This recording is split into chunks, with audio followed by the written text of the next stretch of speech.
हाँ, ये था कृतघ्न पर करुणा। अब सुनिए पहले इसमें कृतघ्न पर करुणा में क्या है।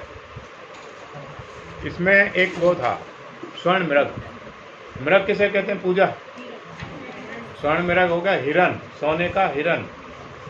जो सोने का हिरन था, एक व्यक्ति था वहां पर जंगल में, वो आत्महत्या करने के लिए नदी में कूद रहा था। जो स्वर्ण मृग था उसने जाकर के उसकी जान बचा ली और उसको बचा लिया। उसने देखा एक तो सोने का है और बचाई जान, और वो चला गया अपने नगर में। नगर में जाकर के देखा कि नगर में मुनादी हो रही थी, जो भी व्यक्ति स्वर्ण मृग का पता बताएगा उसको इनाम दिया जाएगा राजा की तरफ से। उसके मन में लालच आ गया और उसने, क्योंकि देख चुका था वो, उसने जाकर के राजा को बता दिया स्वर्ण मृग वहां पर रहता है और इनाम ले लिया। स्वर्ण मृग को पकड़ के लाया गया। उसने राजा के सामने अपनी बात रखी कि मैं भी अपनी बात रखना चाहूँगा कि जिसने भी आपको मेरे वहाँ होने का पता बताया है उसने मेरे साथ विश्वासघात किया है। आप राजा हैं, अगर कोई विश्वासघाती व्यक्ति है तो उसको क्या सजा मिलनी चाहिए? उससे पूछा गया क्या आपने हिरन के साथ विश्वासघात किया है? उसने कहा कि हाँ किया है। वो जो सजा थी, फिर उसको फांसी की सजा के लिए बोला गया। जिसने विश्वासघात किया था, जिस व्यक्ति ने, उसको फांसी की सजा के लिए बोला गया, इसको फांसी दे दी जाए। ये विश्वासघाती व्यक्ति है, कृतघ्न है, विश्वासघात करता है। फिर भगवान बुद्ध ने राजा से प्रार्थना की, स्वर्ण मृग ने, भगवान बुद्ध का रूप था, स्वर्ण मृग ने प्रार्थना की कि इसको छोड़ दिया गया। वो है कृतघ्न पर करुणा। कृतघ्न विश्वासघाती पर, जिसने विश्वास किया फिर भी हम उस पर करुणा दिखा रहे हैं, इसका नाम था। समझ गए? ओके ओके, आगे लिखो। नरभक्षी सौदास। नरभक्षी सौदास, यस। अगला लिखिए सर्वमिग जातक।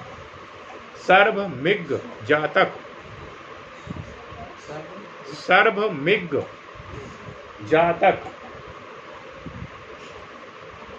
अगला लिखिए मच्छ जातक। मच्छ जातक। अगला लिखेंगे मातृभक्त हस्ती।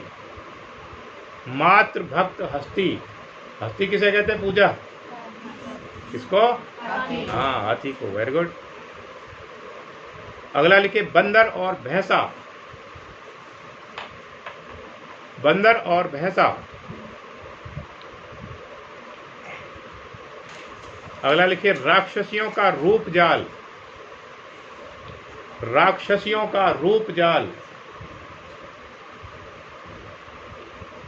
रूप जाल में क्या है? भगवान बुद्ध उसमें बैठे हैं, लीन है। किसमें? तपस्या में लीन है।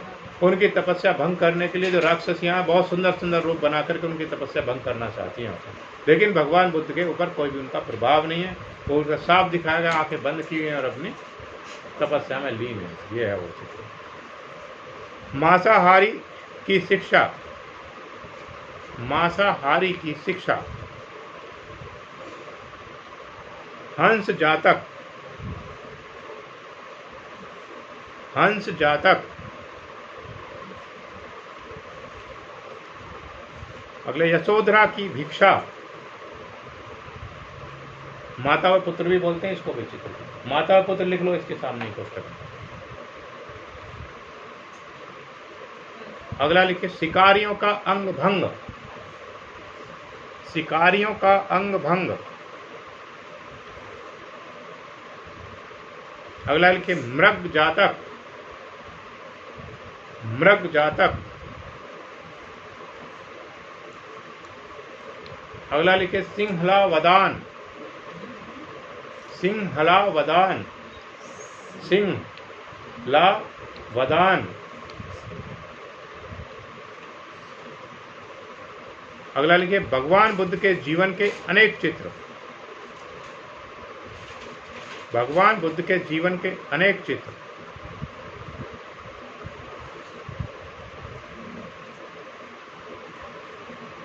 अगला लिखिए युगल प्रेमियों के स्फुट चित्र, युगल प्रेमियों के स्फुट चित्र, स्फुट स्फुट चित्र।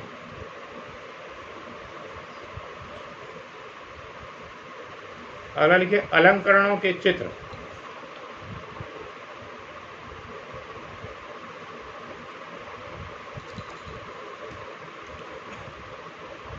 पांच छह लाइन छोड़ करके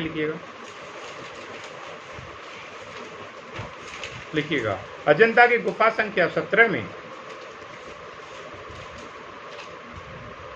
मृग जातक चित्र में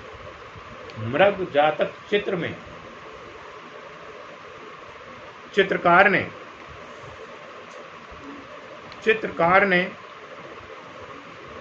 एक सर्वोच्च उदाहरण को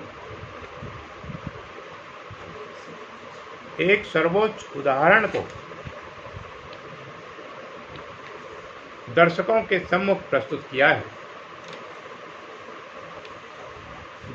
सम्मुख प्रस्तुत किया है।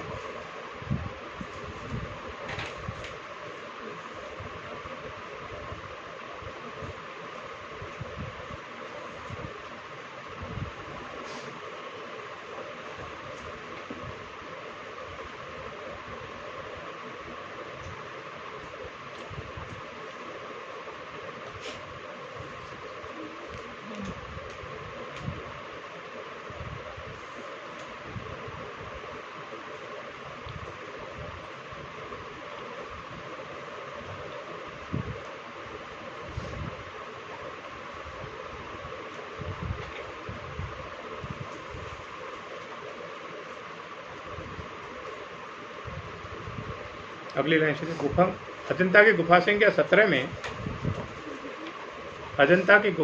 17 में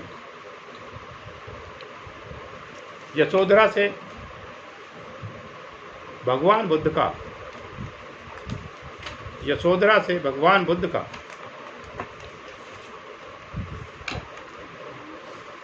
भिक्षा मांगने वाला चित्र माता व पुत्र के नाम से भी प्रसिद्ध है। माता व पुत्र के नाम से भी प्रसिद्ध है। माता व पुत्र के नाम से भी प्रसिद्ध है।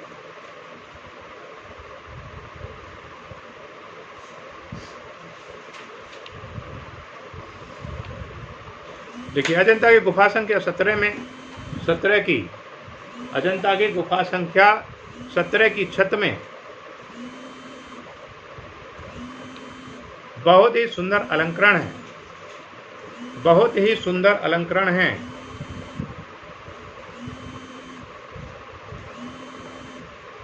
बहुत ही सुंदर अलंकरण है।